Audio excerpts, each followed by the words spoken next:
Hey guys, I'm Devi Sanal and welcome back to Devi's Law Capsule. Today we will be discussing about maintenance of wife, children and parents. So before going into detail about maintenance of wife, children and parents, first of all let's see what actually the term maintenance means.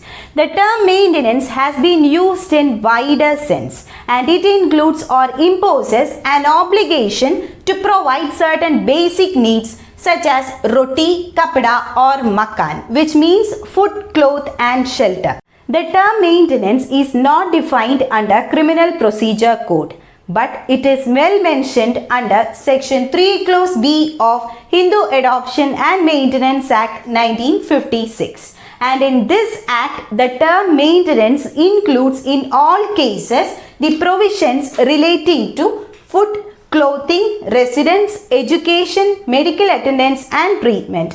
And also in the case of unmarried daughters, it includes reasonable expenses of her marriage. So this is the definition which is mentioned in Section 3 Clause B of Hindu Adoption and Maintenance Act 1956. Next is that if the wife, children or parents are neglected or not maintained properly, in such a situation there are two remedies available to them. First is suit under civil law and second is procedure under Criminal Procedure Code. And CrPC provides a speedy, effective and extensive remedy against such persons who refuses to maintain their dependents. Chapter 9, 125 to 128 of CrPC explains about the provisions relating to maintenance of dependent wives, children and parents. Section 125 Clause 1 of CrPC explains about persons who are liable to pay maintenance. That is, husband is liable to pay maintenance to his wife. Father is liable to pay maintenance to his children. Son or daughter is liable to pay maintenance to their parents. So in short, husband, father and son or daughter are liable to pay maintenance, whereas wife, children and parents are entitled to get maintenance. Now let's see these persons in detail.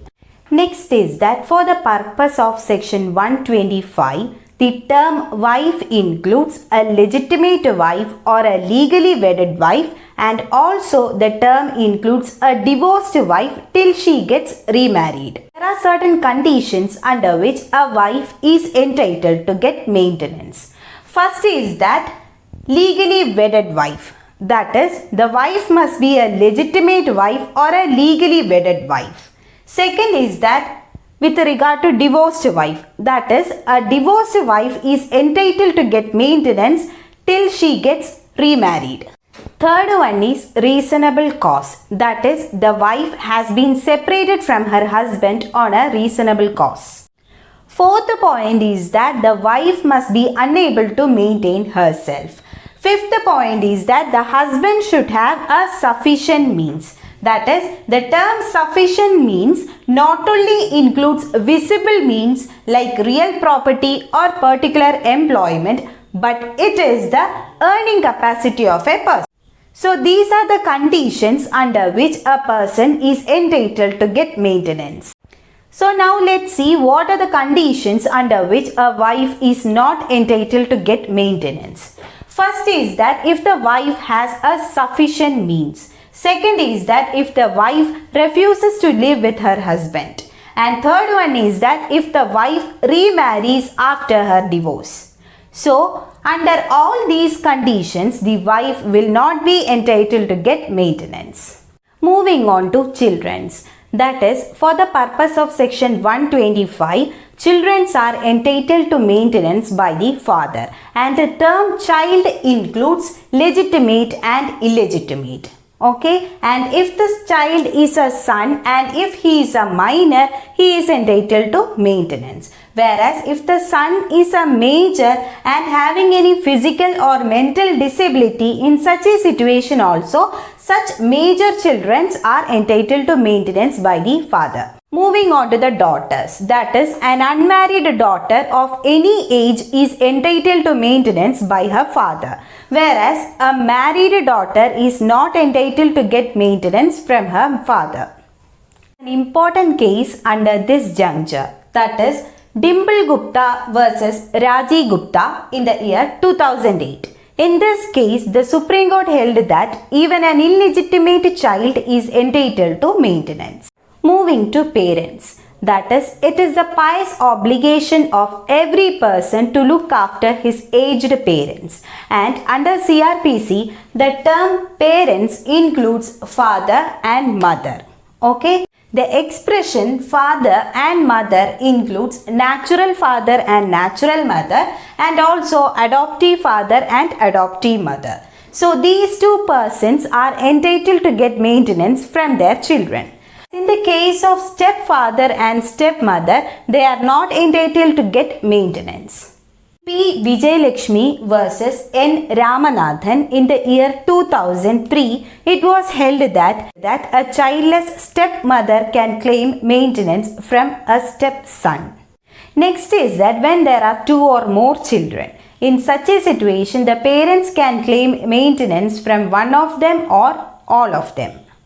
So this is all about the persons who are entitled to get maintenance. Moving on to the procedure for maintenance, that is, an application for maintenance has to be made before the magistrate of first class. Here the application can be instituted against a person in any district where he is, or where he or his wife resides, or where he or his wife last resides. The magistrate of first class has the power to alter the amount. Alter in the sense he has the power to either increase or decrease, or either cancel the amount that he has already fixed, and it depends upon different cases and circumstances. Section 128 explains about enforcement of order of maintenance. Okay, and if the order of maintenance is disobeyed, in such a case the person will be imprisoned or fined.